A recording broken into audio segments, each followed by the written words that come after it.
Hi friends, कैसे हैं आप सभी। आई होप आप सभी अच्छे होंगे। फ्रेंड्स, आज हम शुरू करेंगे मारवाड़ रियासत की सीरीज का पार्ट 3, जिसमें जानने का प्रयास करेंगे राव चूड़ा के बारे में, जिनका शासनकाल 1384 से लेकर 1423 ईस्वी रहा। साथ ही फ्रेंड्स, यह भी चर्चा का विषय रहेगा कि इन्होंने अपने शासनकाल के दौरान मंडोर जैसे रणनीतिक भूभाग पर अधिकार कर मारवाड़ रियासत के आने वाले शासकों के लिए एक राजनीतिक प्लेटफॉर्म उपलब्ध करवाया। साथ ही मारवाड़ रियासत पर पॉजिटिव इम्पैक्ट डाला।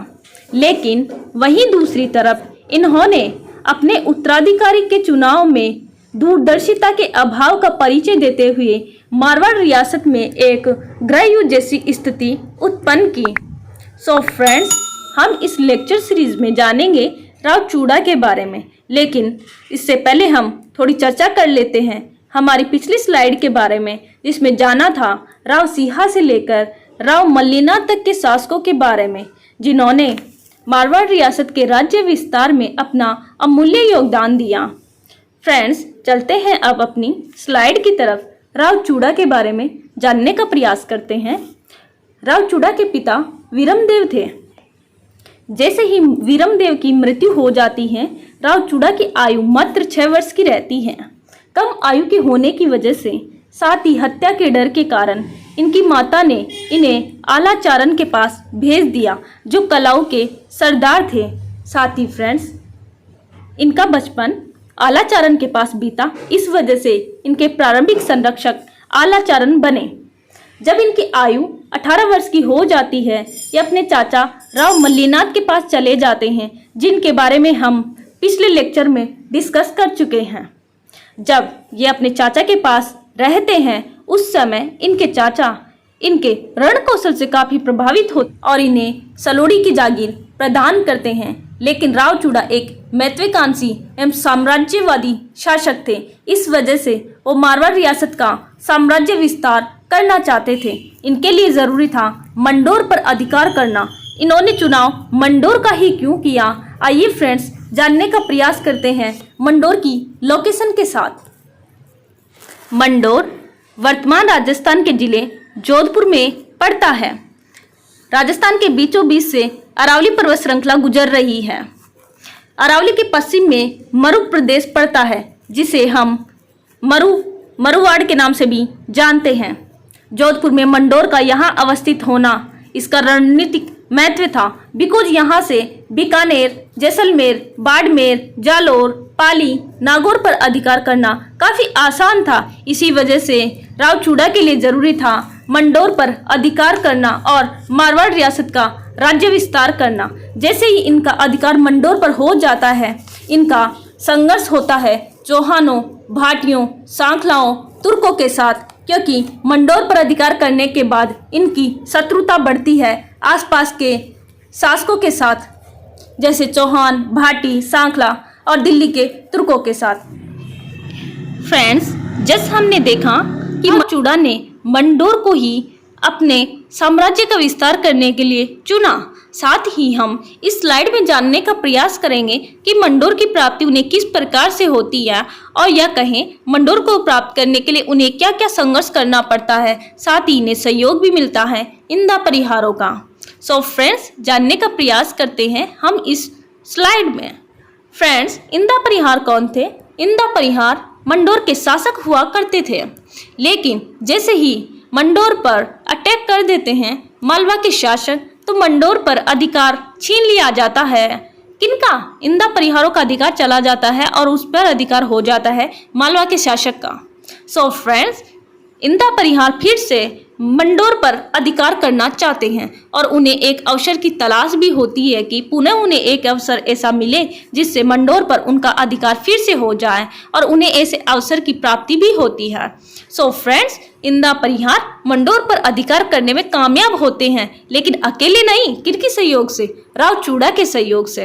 राव चूड़ा और इंदा परिहारों ने दोनों ने मिलकर मंडोर पर अधिकार तो कर लिया, लेकिन मंडोर के क्षेत्र को आधा आधा बांट लिया। इस प्रकार मंडोर क्षेत्र एक है, उसके टुकड़े 2 हो गए हैं और 2 ही शासक उसके बन गए हैं। किसके? मंडोर के शासक 2 हो गए हैं। तो यह रणनीतिक और राजनीतिक दृष्टि से सही नहीं होता है। साथ में इंदा परिहारों को यह भी चिंता सता रही होती है कि कहीं पर मालवा के शासक फिर से अटैक ना कर दें मंडोर पर। इफ वो अटैक कर देते हैं तो वो तो इतने सक्षम है नहीं कि मंडोर को फिर से अधिकार कर लेंगे, क्योंकि उन्होंने अभी भी राव चूड़ा के सहयोग से ही तो अधिकार किया है। सो फ्रेंड्स, उनके लिए यह भी चुनौती थी, तो उनके लिए जरूरी था कि मंडोर को राव चूड़ा को ही दे दिया जाए। इस संदर्भ में इतिहास में 2 संदर्भ लिए जाते हैं। उन दोनों संदर्भों की बात हम करते हैं। सो फ्रेंड्स, मंडोर के बारे में कहा जाता है कि राव चूड़ा को मंडोर दहेज में मिला था। दहेज में कैसे? इंदा परिहारों के नेता जिनका नाम था राजा धवल, उन्होंने अपनी पुत्री किशोरी देवी का विवाह राव चूड़ा से कर दिया। बदले में उन्हें दहेज में मंडोर की प्राप्ति हुई। पहला ये ऐतिहासिक संदर्भ यह लिया जाता है। दूसरा संदर्भ लिया जाता है कि राव चूड़ा और इंदा परिहारों के मध्य कुछ ऐसी शर्तें हुई जिनकी वजह से मंडोर का अधिकार चला जाता है किसके पास? राव चूड़ा के पास। चलिए जानते हैं वह शर्त कौन सी थी। इंदा परिहारों ने शर्त रखी राव चूड़ा के सामने कि आप हमारे 84 गांवों पर कभी अधिकार सिद्ध नहीं करेंगे। राव चूड़ा ने यह बात मान ली। उन्होंने कहा ठीक है। बदले में इंदा परिहारों ने राव चूड़ा को मंडोर का क्षेत्र, संपूर्ण क्षेत्र या कहे उनके पास आधा क्षेत्र था ना, वो उनको दे दिया। इस प्रकार राव चूड़ा का संपूर्ण मंडोर पर अधिकार हो जाता है।